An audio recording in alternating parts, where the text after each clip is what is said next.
Welcome to the Nevada Department of Education webinar produced by the Nevada Digital Learning Collaborative. Today's training, Creating Norms for Blended Learning Best Practices, is being presented by me, Sarah Stewart-Ledyard, a Nevada Department of Education digital engineer and a science teacher in Reno, Nevada at the Academy of Arts, Careers, and Technology. So let's get started. First, what are norms? Simply put, norms are agreed upon standards and behaviors that you expect of your group. For maximum buy-in and ownership, it's best to create norms together with your students, rather than creating them yourself and pushing them down without giving any opportunity for students to provide input. Norms can set the tone and help build a strong community of learners. Specifically, we will explore how norms can, number one, create a respectful classroom where students feel safe participating and sharing their thoughts and thinking. Two, support a commitment to community and learning together. Learning is best when we learn collaboratively and we have opportunities to hear what others are thinking and other ideas.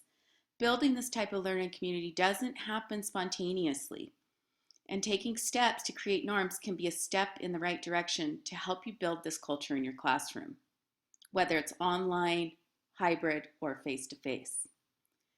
And three, contribute to creating an equitable learning environment. Norms make sure that every student matters, that each student has a voice, and that their participation in the learning community is important and critical.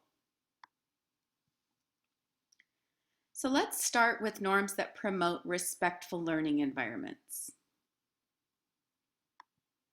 We will be addressing tips that are organized by the type of blended learning environment they support. There are different considerations depending on whether you are in a synchronous, which is a live online environment like a Google Meet or a Microsoft Meet or a Zoom session, versus an asynchronous environment, which is one where students work online or offline independently at their own pace. Let's start with ways to build norms for promoting a respectful learning environment for online learning or synchronous learning, live online learning. As the facilitator, it's helpful for you to model the behaviors that you want to see your students demonstrate. One way you can do this in a synchronous environment is to provide positive feedback and to utilize digital talk moves or accountable talk stems and encourage your students to do so as well. Being positive helps ease the anxiety that many students feel when participating online. Remember, it takes time to build that trust for students to openly participate online.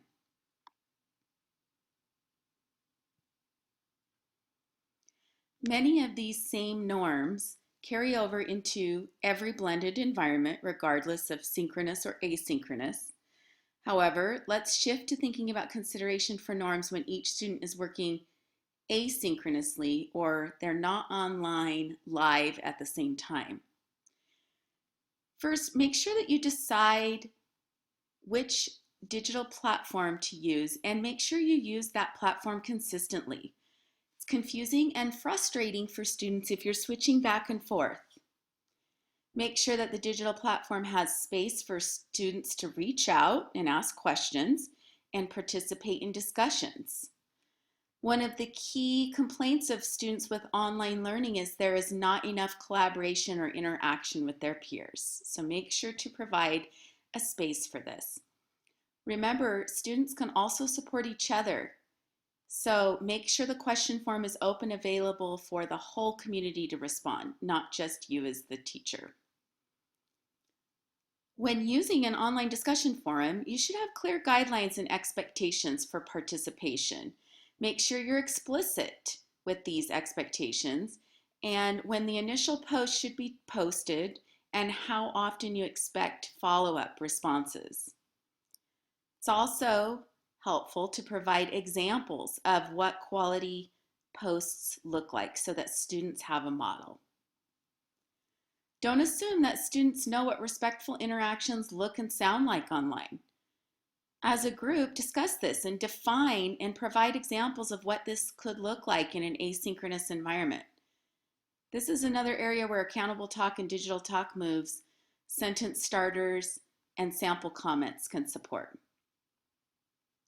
Finally, remember to stress to your group that you must be patient when working on collaborative group projects asynchronously. Some partners in groups may be on a different timeline. However, it's also important to be respectful of others when working on interdependent projects when you've already agreed upon schedules, deadlines, and responsibilities. So encourage follow through on that. Finally, you may have students working asynchronously, which offline, but they don't have access to technology. In this instance, you may be providing printed materials for learning in absence of any digital tool access or Wi-Fi. In this situation, it's really important to make sure you keep in constant contact with your learners to make sure they're supported. Make sure you provide examples and models of the written work inside the printed packets, and be aware that hard due dates may be difficult for some students when balancing the demands of working at home. Flexibility is the name of the game in hybrid learning. Now let's shift towards looking at norms that promote equitable learning environments.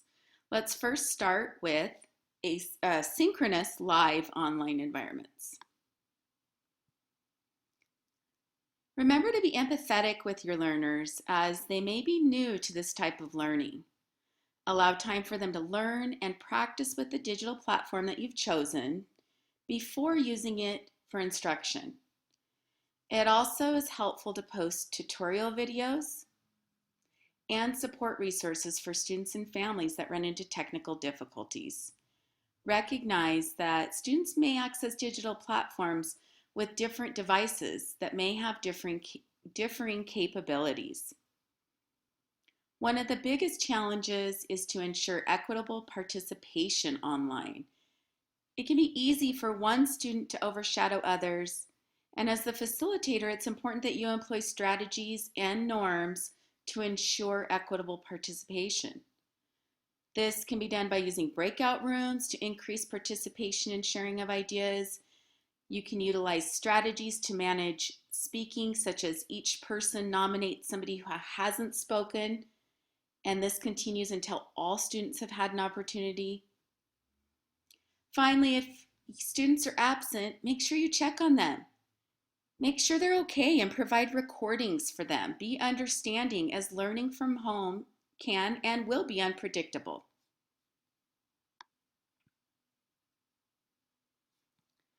Providing equitable learning opportunities is also important in asynchronous environments.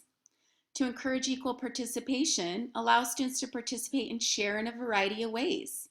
Remember that communication can be written, auditory, or visual through images. Accept responses that reflect varied resources, such as registers of language. One of the most important factors is to make sure you monitor the participation and contributions. Provide prompts or privately message a student in the background to help those who are lurking but not ready to participate. Provide support so they feel confident about participating. Remember, create these norms together with your students so they have ownership in the process and they know what to expect, but also be patient. In an asynchronous environment with no tech available, make sure that you're providing printed materials and any other supports that students might need. Translation into their home language is also important because in this type of setting, families are supporting their children and they must be treated as partners in the educational process. Finally, our third goal for using and creating norms is to promote a strong learning community. While conducting a live session, make sure you create norms and strategies for students to speak and ask questions. Some may be able to be addressed on the spot, but how will you deal with those that are not? Maintain a format for recording and tracking these questions. Create norms and expectations that encourage patience, support, and kindness. Remember, you're always modeling what you expect of your learners. If they see their teacher going out of their way to offer support, students will start to follow and help their peers as well.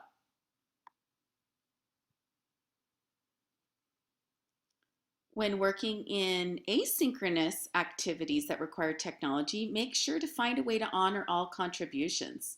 Students can feel lost, and you want them to know that what they've contributed matters. For example, in a discussion forum, model using feedback stems that probe for further thinking or examples.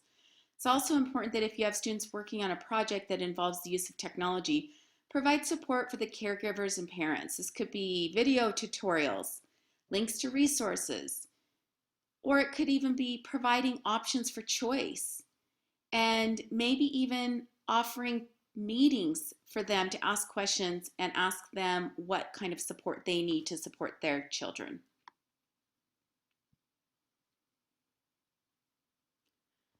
Finally, communication is key in environments without technology. To keep students and families engaged in the learning, you can send home printed newsletters, providing choice for projects. This allows them to show what they know in varied ways that allow them to utilize the resources that they have available at home. And remember to provide as much support as you can for families who will be supporting their children. As mentioned at the beginning, norms should be co-created in order to maximize buy-in and ownership. If you're not face-to-face, how can you co-create norms in ways that allow all students to have a voice and participate? Here are some examples. If you hold a synchronous live session, consider using a digital whiteboard such as Jamboard, Flipboard, or Padlet. These are tools that allow every student to post their ideas and comment on other ideas as well. Many of these digital tools have features that allow for voting or ranking as well. As the facilitator, you can start to group like ideas together and support students to help them come to a consensus. Once norms are decided upon, make sure you revisit them often and actually use them and draw attention to them as much as possible. Also, if possible, allow students creativity by having a digital identity like their own avatar or a specialized background. In an asynchronous environment offline, if you're creating norms in this environment, decide on a platform to collect their ideas, but it's also important to provide the students time to revisit and add their thoughts. Since they will not all be participating in real time, this is crucial. As the ideas populate, you can facilitate this process by sorting ideas, helping them identify themes.